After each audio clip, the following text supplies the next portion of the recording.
Hey, so I had a client come to me and this refinance looked like a no-brainer. It was a lower rate, lower payment, but if he picked the wrong option, it would cost him over $4,000 and he never would have known what he should have done. So it's exactly what happens on most refinance quotes.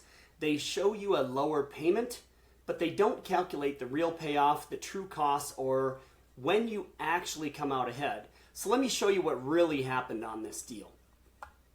The biggest mistake wasn't the interest rate, it was choosing the lowest interest rate. So here we are. This gentleman wanted to set up a transaction where he wanted to bring no money to the closing table. So we set it up where he'd get $100 cash back actually.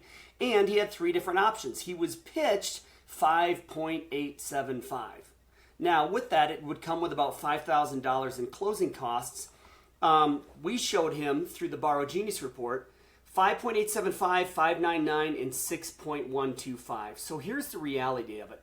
If you look at this option right here, what it shows you is that the difference between 5.875, the long-term option as we see right here, versus 6.125, the short-term option right here, is a difference in upfront costs of $4,233.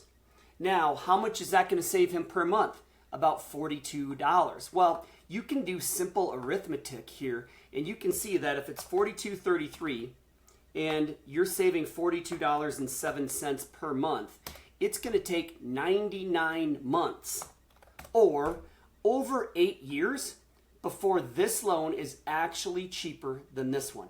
So when we showed him the Borrow Genius report and listed this side by side, he moved forward with the higher interest rate with the lower upfront costs. So when we looked at that, now let's take a look.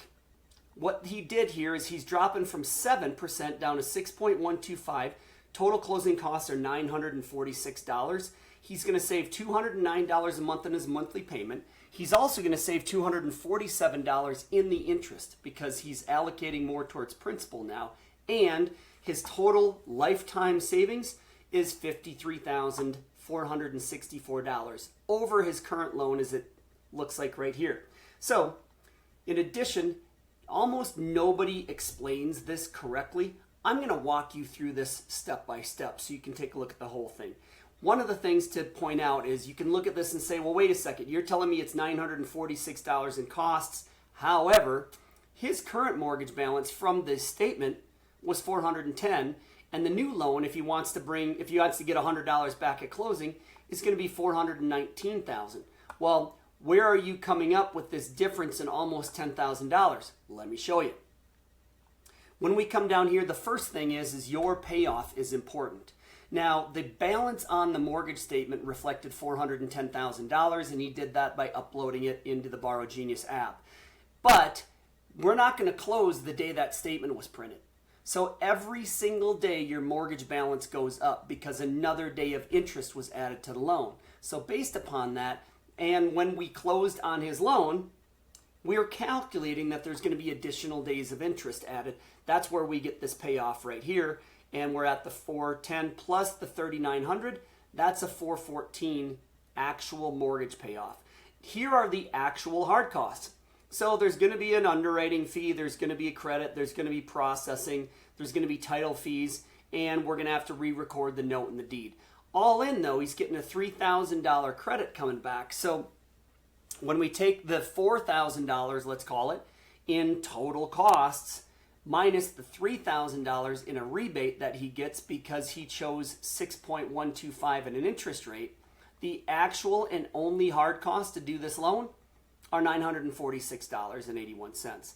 In addition to that, we needed to set up a new escrow account. He doesn't pay his taxes and insurance on his own.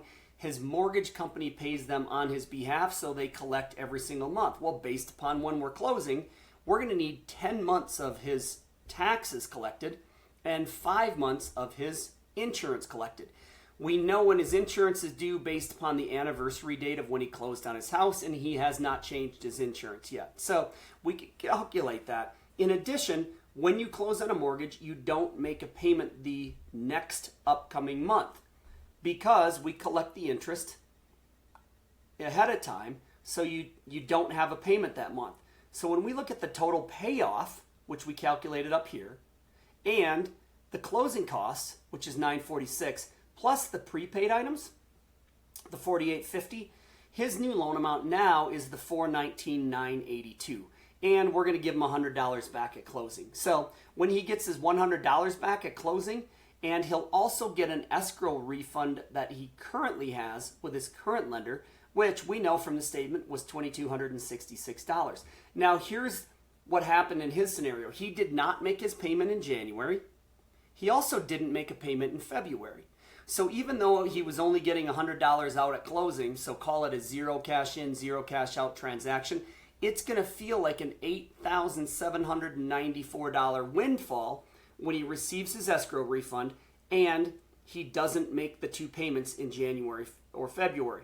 We signed the papers on January 9th, the loan funds in January. He doesn't make a payment in January, nor does he in February. When he makes his March payment, it's $3,005, which is $209 less than what he's paying down now. So when you are getting a refinance quote, you want to know a couple of things. What is the life of the loan interest savings?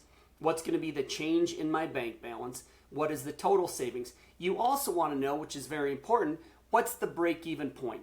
If I'm going to save $248 per month in interest, but it's going to cost me $946, that means it's going to take 3.8 months for this loan to actually recoup the costs of the refinance. Well, it's easy math, right? You take the 946 divided by 247, that's where you get your 3.8. So for this gentleman, we closed the loan in January. He didn't have a mortgage payment in February. His first mortgage payment was in March.